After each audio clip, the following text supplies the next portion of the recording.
What's up, everybody? Philly Soccer Page post-game show. I'm Mike Servedio here with Greg Orlandini tonight.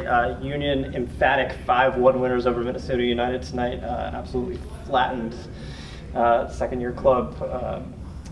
Clinch a playoff spot, move up to fourth place after Columbus lost to Montreal tonight. 6 points away from catching NYC in third place. Thoughts after that tonight? I mean, just as dominant a performance you're going to see from this team, and I think we talked about it in the press box in the first half. It didn't really feel like they were breaking a sweat doing it. No. Minnesota has a lot of shortcomings defensively, and the Union absolutely just took care of it. They left Fafa on an island where he thrives, honestly. Yeah. When he's in one-on-one situations, that's what he lives for. They weren't more than like 5-10 yards near Bartek Dutchkel, and he was able to do whatever he needed to do. And on the defensive end, I thought Austin Trusty, he's really just bounced back so much from that cup match and just erased Minnesota striker Rodriguez and just took him completely out of the game. Yeah. No, that's about as dominant performance as we've seen it at Talon, and we'll get back to some of the individual performances because I do want to talk about that. But this came up a couple of times in Jim Curtin's press conference, and then again talking to the guys in the locker room. Going into the clinching a playoff spot with 2 games left, kind of full speed ahead instead of backing in like they did 2 years ago. How huge is that? It's enormous because this team plays with so much confidence. I mean, a couple recent individual results like Montreal in the Cup final, it seemed to be outliers. I mean, they play with belief, with confidence. Really doesn't matter who the opponent is. I mean, they went to Seattle and got 3 points. They had a B team home against Kansas City. They absolutely smashed an inferior opponent tonight, which in years past, I'm saying this half jokingly, they would have figured out how to make this a 1-1 match. Yeah. But it was a team, the playoffs are on the line. It was a team that wasn't, really up for it. And they went out there and hammered them. And I think just a team with confidence like this, barreling into the playoffs, and so many guys playing so well, I think they could be very dangerous. I don't know what's going on up there. But let's go back to some of those individual performances. Fafa Bako rewarded for a good season with a call-up to the U.S. men's national team after, I guess, Christian Pulisic withdraws through injury, right. So obvious replacement in Bako in the same position. And then he comes out tonight and has 2 goals and an assist, including a really nice curler for the second one.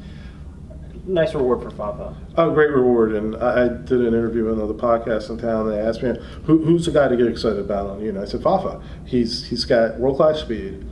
He is fantastic one-on-one, so that's very exciting, always very exciting to watch.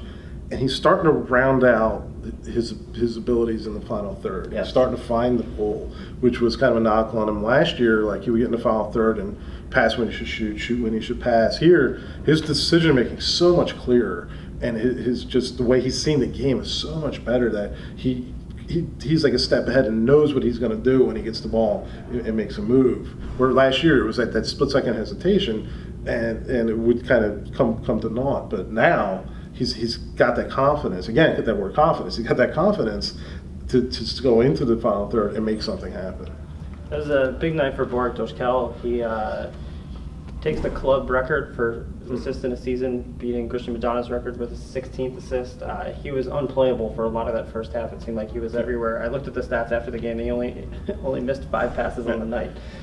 Just a tremendous performance from him. It was great. It was one of the better performances we've seen in a year of great performances, and he's just really taking command of that spot in the middle and just being able to pull the strings and get other people involved. And this took a little while, which we always knew, but he just has such a good knowledge of the other players, of his teammates, of what they do and where they like the ball, and where they're going to be, and like just him working off of Ali Bedoya and him working off of Fafa Bako and the guys in front of him.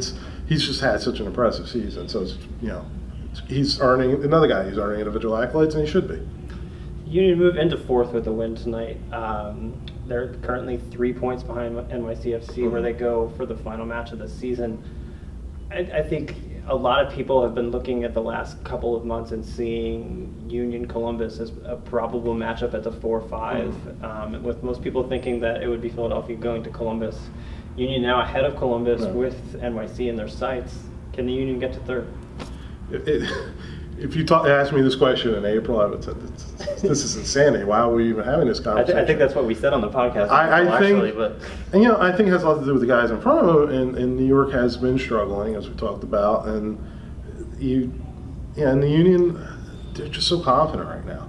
They just, I don't think teams want to play them. They could just kind of hit you now in so many different ways. It's really amazing to talk about this team like this. that you have so many options now, and Lucinio's healthy now. He comes in, scores a goal, and they've found this perfect role for him. This 30-minute, instant offense off the bench where he can come in and help change a game and get others involved and do so much. With New York backsliding and the Union with a full head of steam, third's not crazy. Is it going to happen? I don't know. I mean, there's only a couple games. A lot of things kind of got to break, but at this point, anything's possible. So I think it's going to be interesting because not only do they go to NYC on the last day of the season, in 2 weeks from today, tomorrow, they host New York Red Bulls, one of the hottest teams in the league, one of the best teams in the league. I think that's going to be a really big measuring stick for the Union. It's going to be a home game. New York probably still looking to get a supporter shield, so I think there's a chance that could be a massive game in itself. Do you see that as a measuring stick kind of game for the Union too? It could be, and you talk about supporter shield. They get you motivated. They come out and try to play spoiler and try to kind of throw a wrench into that. And you don't need to get motivated for a New York team. It's Philly. Philly teams always get motivated when they play a New York team. But maybe you have that little extra that you want to be talked about like one of the big boys, like one of the teams that's been playing very well all year. And you kind of earned that right. I mean, they scraped their way up to this point, and who says they're not one of the better teams in the league right now? Yeah. I think we'll wrap up there. We'll be back here in 2 weeks when the Union hosts the Red Bulls. We'll see you then.